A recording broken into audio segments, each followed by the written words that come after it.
प्यारे दोस्तों, UP TET 2026 की परीक्षा को देखते हुए यहाँ पर हम हिंदी के बहुत ही इंपॉर्टेंट प्रैक्टिस सेट लेकर आ गए हैं। बिल्कुल एग्जाम पैटर्न के क्वेश्चन है, जैसा एग्जाम में आपको देखने को मिलेगा वैसे ही क्वेश्चन यहाँ पर लिए गए हैं और पीवाई क्वेश्चन के साथ साथ न्यू क्वेश्चन भी हैं।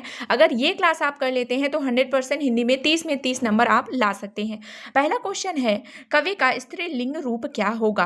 तो इसका राइट आंसर ऑप्शन बी हो जाएगा। कवि का स्त्रीलिंग रूप कवयित्री होता है और कवित्री का कई बार वर्तनी की दृष्टि से भी पूछा गया है। इसको आप लोगों को ध्यान रखना है। कवित्री इस प्रकार से लिखा जाएगा। अगला क्वेश्चन है, घृणा शब्द का विलोम शब्द बताइए। अब घृणा का मतलब होता है नफरत, ईर्ष्या या फिर निंदा। तो ये तीनों तो समानार्थी हो गए, तो इसका जो विलोम शब्द होगा वो हो जाएगा ऑप्शन बी, प्रेम। अगला क्वेश्चन है, पवन शब्द का संधि विच्छेद क्या है? अब पवन, आपको मैंने बताया है यदि 3 अक्षर के शब्द आए और शब्दों के ऊपर कोई मात्राएं, कोई डंडा नजर ना आए तो वहां पर आयादी संधि होती है। अब आयादी संधि में 4 शब्द देखने को मिलते हैं, आय, आय, अव और आव। यदि ए और ए का मिलन किसी भिन्न स्वर से होता है तो अय और आय बनता है। उसी प्रकार ओ और औ का मिलन किसी अन्य भिन्न स्वर से होता है तो अव और आव बनता है। तो यहाँ पर हमें पवन में अव नजर आ रहा है, यानी यहाँ पर हो जाएगा ओ और अन्य भिन्न स्वर का मिलन, तो जो कि हमें ऑप्शन बी में दिख रहा है। तो बी जो है इस क्वेश्चन का सही उत्तर हो जाएगा,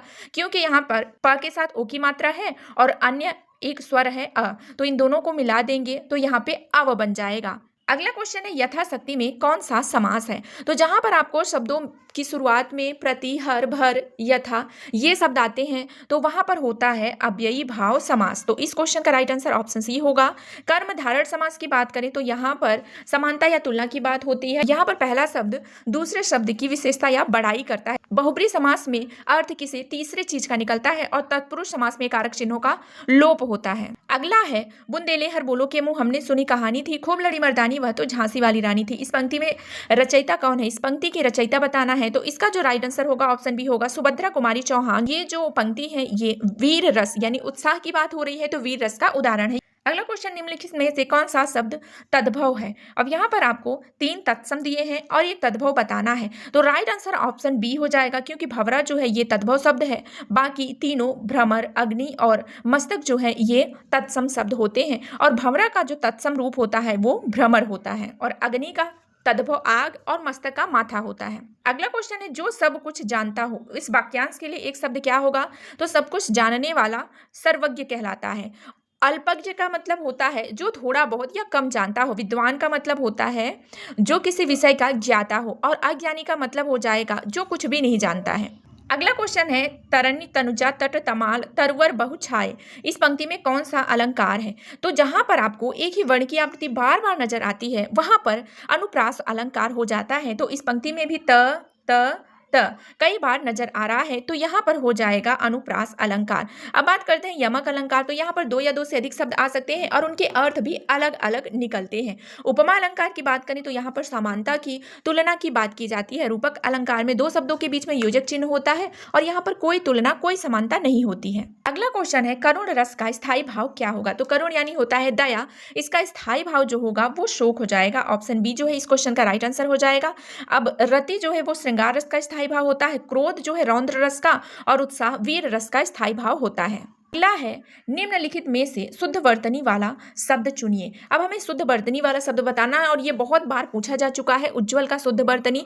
तो उज्ज्वल का जो शुद्ध वर्तनी होगा वो ऑप्शन सी में नजर आ रहा है। इसमें ऊ के साथ ज जो होते हैं वो दोनों के दोनों आधे होते हैं और वह पूरा होता है, तो ये सही उत्तर हो जाएगा ऑप्शन सी। अगला क्वेश्चन है, उन्मेष में किस उपसर्ग का प्रयोग हुआ है? बहुत ही ज्यादा इंपॉर्टेंट क्वेश्चन है।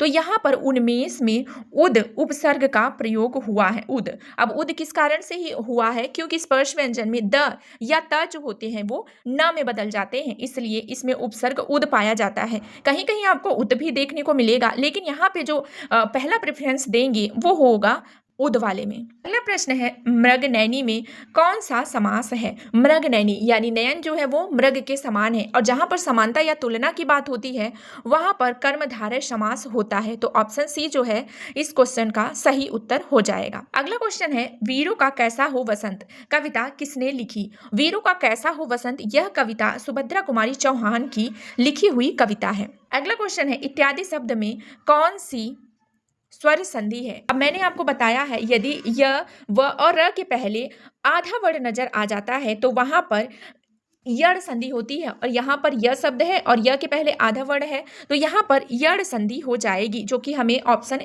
ए में दिखाई दे रहा है। अगला है वह स्वतः ही जान जाएगा। इस वाक्य में स्वतः किस प्रकार का सर्वनाम है? अब स्वतः यानी होता है स्वयं, खुद, अपने आप। तो जहां पर खुद, स्वयं, अपने आप का शब्द आ जाता है वो निजवाचक सर्वनाम होता है। तो ऑप्शन बी जो है इस क्वेश्चन का राइट आंसर हो जाएगा। पुरुषवाचक सर्वनाम में 3 पुरुष होते हैं, उत्तम पुरुष, मध्य पुरुष, अन्य पुरुष, यानी कि मैं, तुम, ये, वे, ये पुरुषवाचक में आते हैं। अगर बात करें निश्चयवाचक में तो यहाँ पे निश्चितता का बोध होता है, यह, वह। अनिश्चयवाचक सर्वनाम में कोई, कुछ आता है, अनिश्चित या का नहीं दिखाया जाता। अगला क्वेश्चन है निम्नलिखित में से घोटक शब्द का सही तद्भव बताना है। 3 यहाँ पे आपको तत्सम दिख रहे हैं, तो घोटक शब्द का जो सही तद्भव होगा वो घोड़ा हो जाएगा।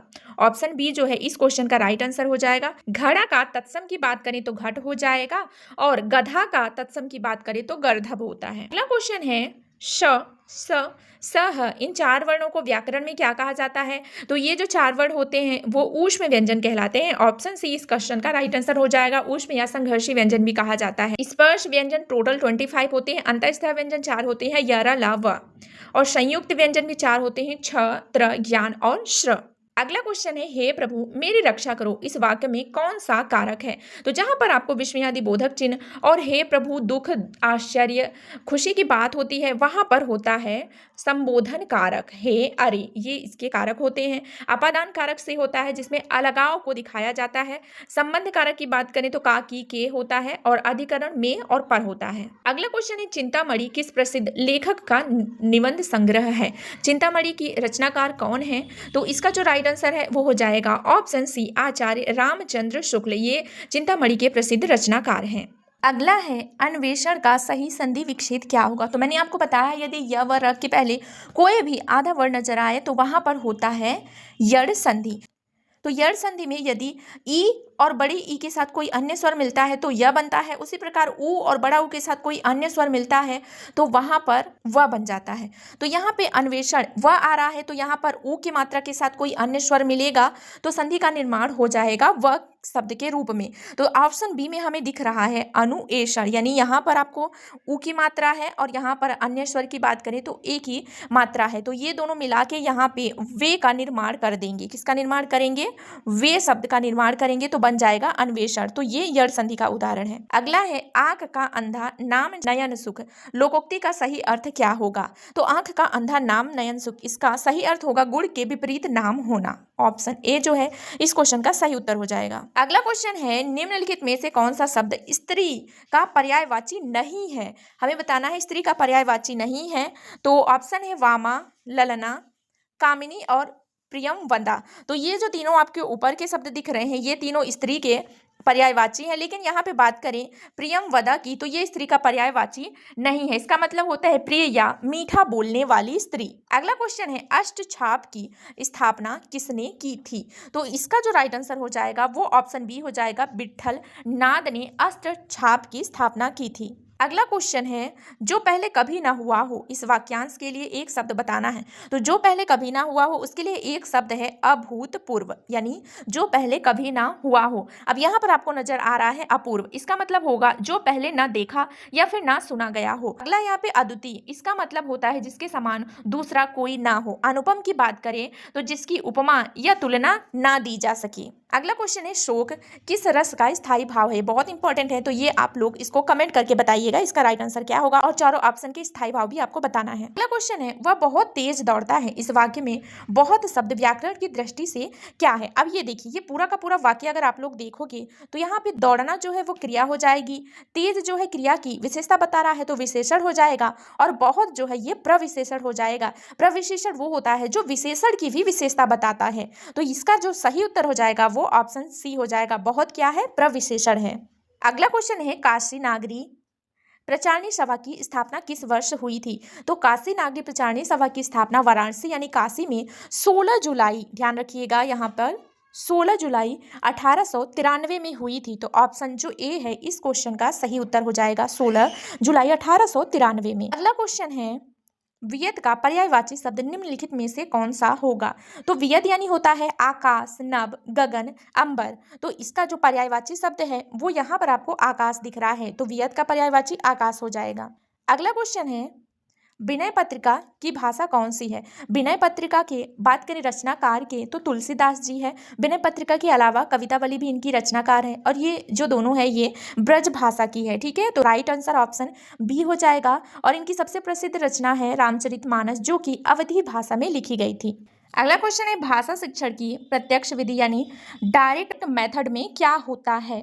तो भाषा शिक्षण की जो प्रत्यक्ष विधि होती है इसका नियम है कि मातृभाषा का प्रयोग वर्जित होना। इसमें मातृभाषा के प्रयोग को वर्जित किया जाता है। इसका ऑप्शन ए राइट आंसर हो जाएगा। प्रत्यक्ष विधि का नियम है कि छात्रों को जो भाषा सीखनी है, जैसे कि हिंदी हो सकती है, अंग्रेजी हो सकती है, तो उसे सीधे उसी भाषा में सिखाया जाए। इसमें छात्र की मातृभाषा या अनुवाद यानी ट्रांसलेशन का सहारा लेने की मनाही होती है। ठीक है, यहाँ पे मना किया जाता है। जो उनकी भाषा है, जिस भाषा में वो सीखना चाहते हैं, उसी भाषा का यहाँ पर प्रयोग किया जाता है। मातृभाषा का प्रयोग पर वर्जित किया जाता है। तो इसका ऑप्शन ए राइट आंसर हो जाएगा। तो इस प्रकार हमने टोटल 30 क्वेश्चन यहाँ पर किए हैं। 30 क्वेश्चन आपको एग्जाम में बिल्कुल इसी पैटर्न में देखने को मिलेंगे। तो आप लोग देख सकते हैं कि लेवल कैसा है और कैसा एग्जाम आएगा। तो आप लोग इस प्रैक्टिस सेट को जरूर करिएगा। अगर आपको पसंद आता है तो थोड़ी देर में मैं एक और प्रैक्टिस सेट आप लोगों के लिए डाल दूंगी, अगर आप लोग कमेंट करते हैं तो।